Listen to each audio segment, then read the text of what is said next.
It is impossible to build an effective force in just a handful of years. My name is Daniel Davis. I'm a recently retired Army officer, maneuver warfare guy, tank commander by trade. I've also served in the Pentagon. I've had 4 combat deployments spanning the range of all the different kinds of combat that you can have. So I've really seen a lot in direct experience out there. One of the big questions that many people have been asking recently is this whole matter of training the military. We're trying to stand up the Afghan National Security Forces so that they can stand on their own. We had the same kind of mission in Iraq. How effective can that be, and how fast can we get that offloaded so we don't have to do it anymore? Let me give you an analogy. In order to form an effective American military formation, let's say a brigade, a combat brigade, that's kind of the central fighting block that we have right now. If you've got a brigade commander, then you've got several battalions under that, and under each battalion you've got company commanders and platoons and fighters and all that. Well, in order to be a staff sergeant in a company, you have to have like 5 to 6 years of experience.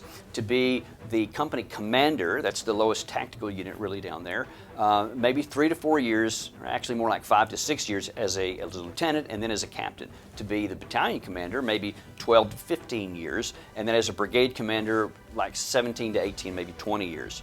So you have to grow those over a period of time. It's not just going to school, it's not doing some military training, you have to have seasoned experience so that you understand and have repetition.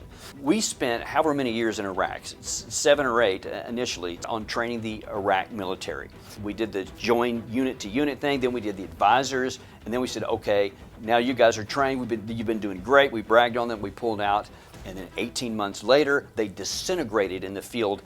Entire corps, divisions, tens of thousands simply vanished into the desert in the face of like a tenth of their number in there. In Afghanistan, it was even worse because they basically, for 20 some odd years, they had no standing professional military. At least Iraq, with the Republican Guards under Saddam Hussein, they had some experience. So they had some better platform to come up. But you see that both of them have just been being wiped out in the field. How do you see the use of the U.S. military for training purposes to raise up foreign armies? It did happen in Iraq, it is happening in Afghanistan. There's many calls for us to go into the armed rebels in Syria and to train them. Same thing in Libya, and God only knows where else we'll be after that. But the question is that an attainable objective? Can you actually do it? And so far, the evidence seems to scream no.